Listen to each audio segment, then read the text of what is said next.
My birthday is no occasion. It's a day a man picked me up and said, "Ah, it's a girl again." The "ah" and "again" because my mother popped a baby girl years ago with exactly the same amount of pain. That's when it started, the acceptance half-hearted. I stand up and tell jokes, I'm a comedian. Before I get on stage, it's a lady they have to mention. My art and my gender have a big connection. Wait, isn't fear a feminine trait? A 20-something me screaming at the sight of a cockroach. You think it's acceptable, even cute, my ladylike approach. I sometimes want to deck up and look nice, get out on the road without having to think twice. Eve teasing, something you cannot measure or track. On long bus journeys, when I get out to use the loo, you look at me like a midnight snack.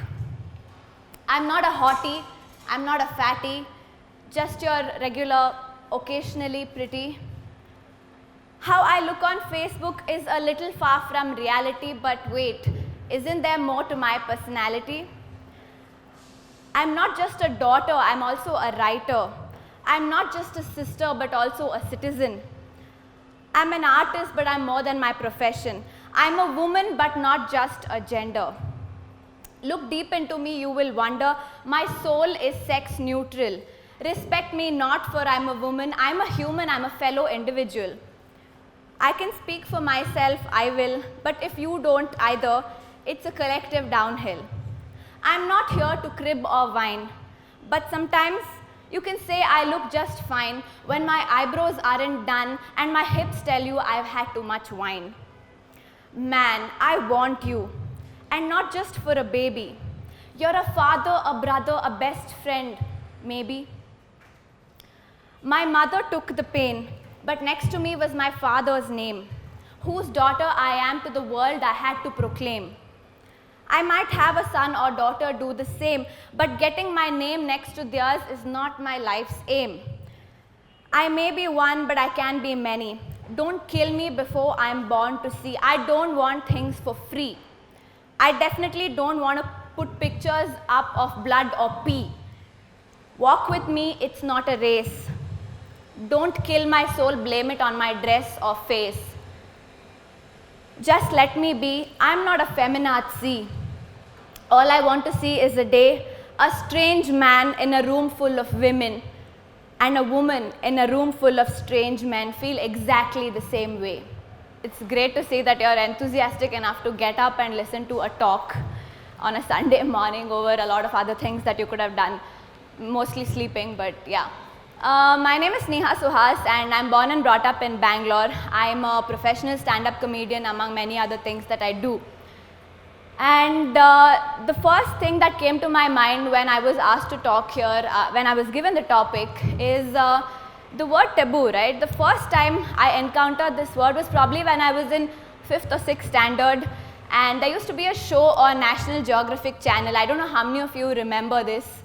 It's a show called Taboo, right? And it used to play somewhere in the night, and I remember when all my all the people at home went to sleep, I used to turn on Nat Geo and watch it. So it covered a range of topics, be it mental health issues, then health issues which nobody talks about, burial rituals which nobody talks about, jobs that nobody talks about. So it's a bunch of those things, and how I relate to, so for those of you who want to know what the topic exactly is, I mean, just to make it very clear, taboo is something that is prohibited by social or religious customs to not be practiced or to be stayed away from. So how this applies to what I feel about things is One, I think stand-up comedy is a very male-dominated field. So when somebody says comedy or funny or comedian, generally associated with a man. Clowns have been, jesters in the courts of the kings have always been men, male. So it's a very male-dominated field, and but now there are a lot of women comedians also doing this.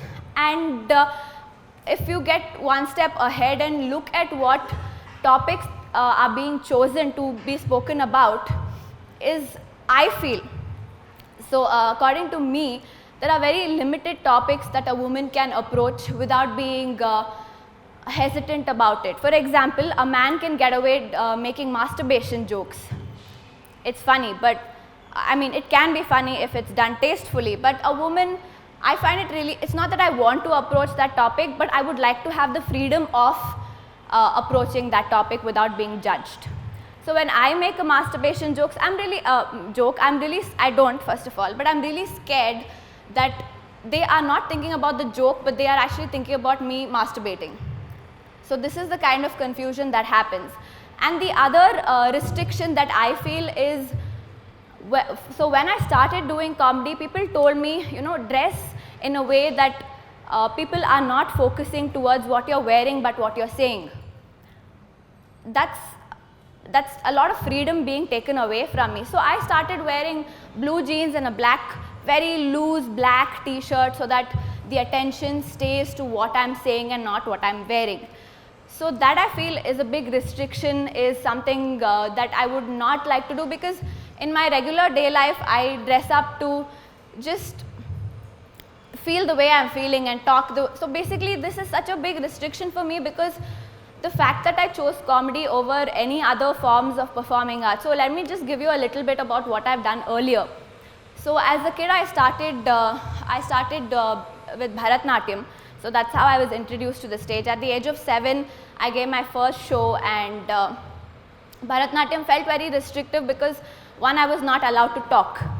It was just dancing and to the beats of somebody else and to an already choreographed piece of movements. So that was very restrictive for me. I could not talk.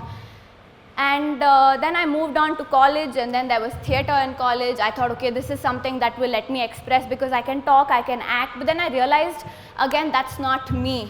That's not me, because it's some character that I'm playing, and those are not my words. Those are words from some script that somebody else has written, and I'm always going to be a director's actor, in the sense that I appreciate and admire all these art forms, but I didn't think it was for me. And I had so many thoughts in my head that I wanted to express and tell people. And then I figured out that comedy is something which lets you do that, which lets you cover any topic in the world, and I felt like it was so free. But then till I came to comedy, I realized that there are so many restrictions within it, and nothing is, especially if you're a woman, then nothing is really that free after all. And another practical aspect of it is, I'll tell you how stand-up comedy builds on. So there is something called open mics which happen throughout the city. Open mics is where the jokes are tried out for the first time on an audience. Basically, the audience is the guinea pig. Sometimes jokes are funny in my head, but need not be funny for others. So you come and try out the jokes and see what is funny and what is not funny, what is working and what is not working. So the pieces that are working, you will keep it for your regular shows, like the bigger shows. But in an open mic, you test out and see what is happening and if it's getting a good reaction or not. So practically speaking, open mics start at around 8:30 in the night, and they go on till about 9:30, 10:30, 11 o'clock. And mostly it's centered around central Bangalore and Koramangala, mostly around MG Road, Koramangala, Indiranagar, these places, right? So I come from South Bangalore, I'm born and brought up in South Bangalore. For someone to even take the effort of going to an open mic on a regular basis and going back home safely at night, it's such a, it is definitely a restriction in terms of mental freedom. I mean, I'm really scared every time I have to go back, because I'll tell you one incident that happened. So this was a place in Alsur. Alsur is supposed to be a really good area with, it was very, very close to the police station. And I had parked my car a about 300 meters from where the open mic was happening. And we got done at about 10 o'clock. And I was walking up to my car, and I sat in my car, and then I lowered the window a little bit, put on my seat belt, and I was just preparing to start driving and go back home. There's this guy who comes in the opposite direction. He just suddenly peeps in, so he's coming in the wrong lane. I parked in the right lane, and he's coming in the wrong lane on an Activa or something of that sort. And then he just comes right at my window. He bends down and he says, "Will you give me a blowjob?" and just rides, just swiftly rides past me. So I don't know what to say at this point. I don't even know what number the vehicle had, because I just couldn't see, because the lane was not well lit. It was very close to the police station, and I couldn't do anything about it. So these are the times when I really feel helpless, and I go back to what my mother would say or what anybody would tell me about doing these things. People would come and tell me things like, what, it's great, it's very brave of you, but it's not a practical thing. And sometimes I very sadly have to agree with that, because the practical aspects of this it's a very harsh reality. And even after shows, people come up to me and say things like, "Okay, it was a good show, and can I have a selfie?" And then people tend to touch inappropriately, and while taking selfies, they do all these kind of like really weird things, and that's when I try to see if this is outweighing my love for the art, but it definitely isn't. I'm going to go on, and I feel like I've always done things that I'm not supposed to be doing. Let me just give you one incident which was a really big shocker for me. So there was this, you guys know Kannada movies, you watch Kannada movies. So there was this one particular Kannada movie which was running in the theatre for more than 10 years. And I was shocked, and this wasn't available on a CD, a DVD, it wasn't released on television. So I was wondering what it was all about. And I found out where I can watch this movie, because I was really curious, and then I looked it up on the internet. And in the whole of Bangalore, this movie was running in one theatre. It was called Rajarajeshwari Theatre in Nagarbavi. So I was like, okay, now I'll have to find somebody to go with, and all my female friends refused, they declined, they didn't want to come. So I went along with a guy friend of mine who was also very interested to watch the movie, and we went to watch the movie finally, and it was a really shady theatre, and all of them, so I was, okay, let me come to that a little bit later, but the movie started and I was wondering, what is the X factor, why is this running for 10 years? It was a regular story of how a simple boy becomes a thug because of a girl, and then the girl says no to him, he loves her but she says no to him, and to teach her a lesson he rapes her. And at this point I realized that I'm sitting in the balcony class of this theatre, and there are vertical tube lights hanging around, there are cobwebs everywhere. And then suddenly when the rape scene was going on, I realized that I'm the only woman in that theatre, in the whole of that theatre. And to add to my thrill, I guess, there are these bunch of lungi uncles sitting around me, and the rape scene is going on, and they start saying rape, rape, rape. And I don't know what to do at this point, because I don't want to move, because apart from the lady on screen, I'm the only lady in the whole theatre. So this is the most freakiest thing that happened to me, because I don't know, I was so scared at that point, and I left the theatre, and I don't think I would suggest or insist that anybody go do this, because I just really, so in my head I just really wanted to watch the movie. So what I feel is a restriction is that whenever I have to think of doing something, I have to think of my consequences and the things around it, not just what I would do or feel about it. I can't just go for something. I have to think about 10 other things before even wanting to do that one thing that I feel like doing. And that I think is my taboo, I think that is my restriction. And I also feel that there's a lot of aversion to the word feminism. All of a sudden, men ask me if I'm a feminist, and then when I say yes, they're like, oh, you must be crazy, and they think I want to kill men, or one of those really extreme fanatic thoughts that I have. It's just, I would not want to use the word egalitarian, because I am an egalitarian, but I am a feminist because there is an oppression, an obvious oppression happening here, and now it's even tried to it's being made like it's not by being covered up by all these superficial apparent freedom that you're trying to give the women. I think the best response that I can give is just keep continuing and doing what I do, because I think in the long run, somebody who just is trying to look good on stage or trying to be an item on the lineup or just known for her glamour factor cannot last in a field like comedy. Like, people are going to come and see you, they can't see 1 hour of somebody talking crap. Like, they have to, you know, show that they are good and funny. So I think the best answer that I can give them is, I don't want to really sit and argue with them, or I do tell them that it's sexist, but then again, you know, I'll be called a feminist or feminazi, that's the new in word now. So and also another thing that happens is when I'm doing a stand-up comedy show, I've seen guys in the audience say weird things to me, look at me in weird places, ogle. So all this has happened, and some of them just try to get some attention by screaming out stuff. They say something and yeah, they have screamed a lot of like really weird stuff when the show is going on, and it definitely breaks my concentration, because, you know, I'm saying something, I'm in my flow, and then somebody screams there, so I have to put them down. So if it's from an audience, I definitely put them down at that point in time. So let me give you an example. So this guy, I was doing a show and this guy screamed. He screamed something and it was not really audible very clearly. So I let it go the first time.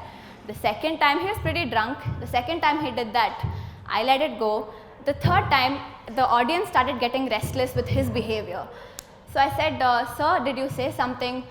Oh, you know, even if you did, I'm sure it's not important, so sit down. This is what I said, and that got a round of applause, because everyone was noticing that that guy was behaving like a jackass. So if it's an audience is disturbing the show, I would definitely put them down. But something as a personal remark, I think my work would speak more than my giving them a piece of my mind.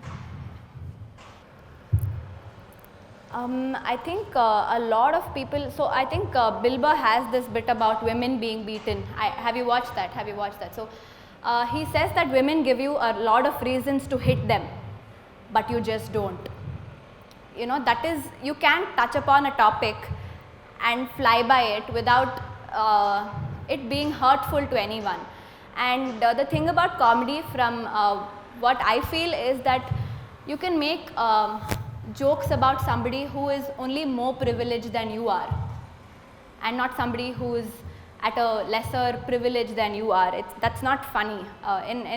In this context, you know, Bill Burr does make fun of women, but he says that men cannot do it because women give you reasons to hit them, but you just don't. Then he just balances the power out there. So if you are more privileged than if somebody is more privileged than you, that's when you can make fun of them, because it's not going to hurt, because you're already less privileged than them when you're making fun of them. Or you can make fun of yourself. So self-deprecation. So those are the kind of thoughts that I have about making fun of some subject or something, and how sensitively you treat it. You can make a rape joke, and you can make awesome rape jokes without offending anyone, and you can make jokes where it leaves a thought in your head, just like the Bill Burr's joke that I quoted.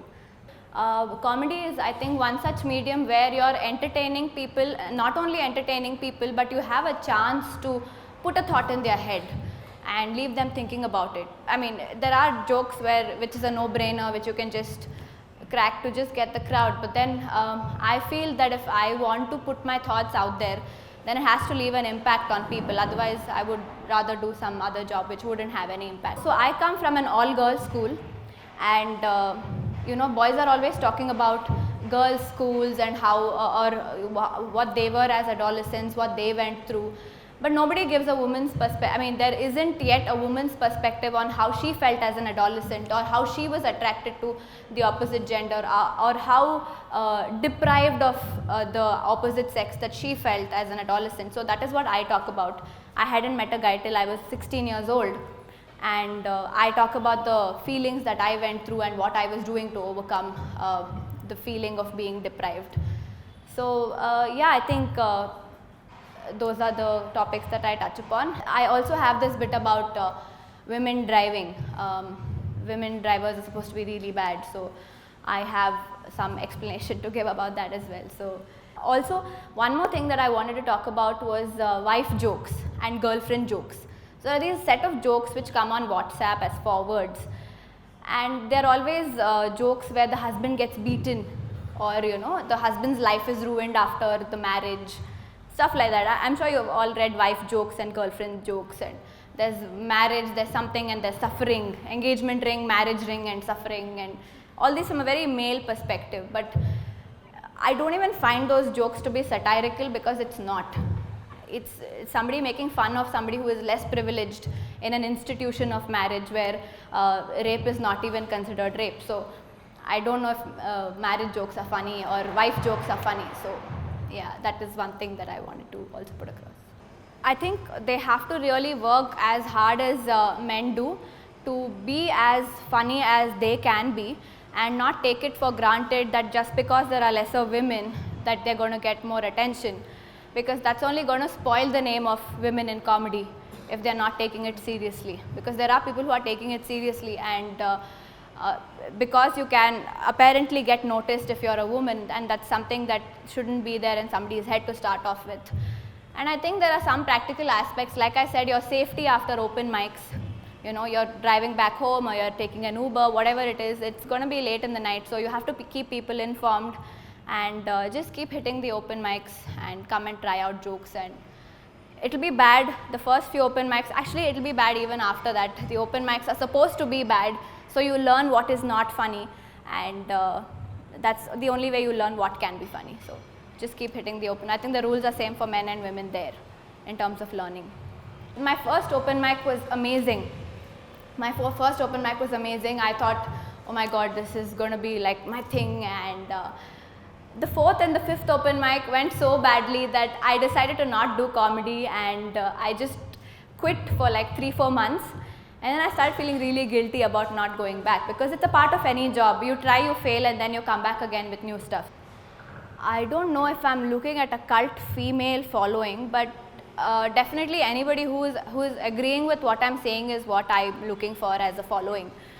And I think what is happening is generally there are more men in the audience than women, just like I think even today there are more men in the audience. So it's a regular thing that happens, and I think any literature has been dominated by men.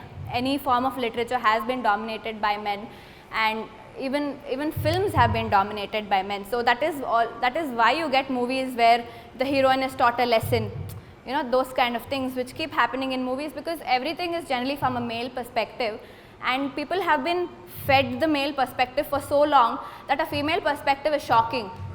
It's new, it's shocking, and it's hard to digest. And I think that is something which will slowly change once there are more women talking. Of course, again, like I mentioned earlier, they say you're a crazy feminist or a feminazi or whatever, but I think that will pass, and people will start looking at them as regular people and not just women. So yeah, there are certain things that I want to say, and there are certain things that the audience is expecting. So I have to meet at a line where the audience is expecting in a certain way about what they want to laugh about and what I want to tell them. So that is the golden line where I have to put my thoughts in a way that the audience gets it, and it's also funny. So it's not just my thoughts, they have to be funny. And there are a lot of books on joke writing. There is a structure for jokes. There is the premises that you can think about from your personal experience. So my topics mostly revolve around my personal experience and observations. Okay, so to answer your second question, the fact that I'm young and a woman is something that I can be thankful about, because I started comedy early, in the sense that when I'm probably in another 7 years, when I'm 30 years old, I can probably be at the top of my game, because that is how much time it takes to be extremely good at comedy. Like, for example, your Louis C.K. has been doing it for close to, I think, 30 years now, if I'm not wrong. So that's how much time it needs to. So I'm very thankful that I started early, and also one of the first women to do comedy in Bangalore.